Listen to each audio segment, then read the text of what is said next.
नमस्ते। हमारे जितने छोटे भाई बहन हैं सबको दिल से प्यार, और जितने बड़े भाई बहन माता पिता हैं सबके चरण में स्पर्श करती हूँ।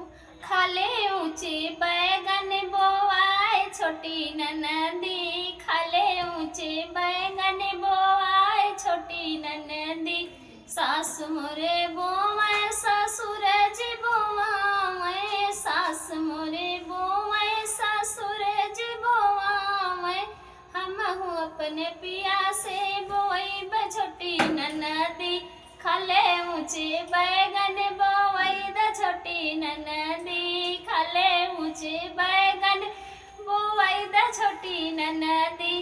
जेठानी हमरी बोए ता जेठ जी बोआवे, जेठानी हमरी बोए ता जेठ जी बोआवे।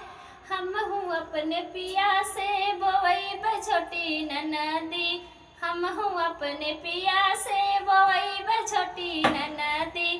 खाले ऊंचे बैगन बोई द छोटी ननदी, खाले ऊंचे बैगन बोई द छोटी ननदी।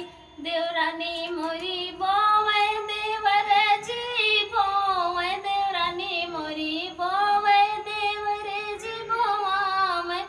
हम हूँ अपने राजा संग बोई छोटी ननदी, हम हूँ अपने सैया संग बोई छोटी ननदी।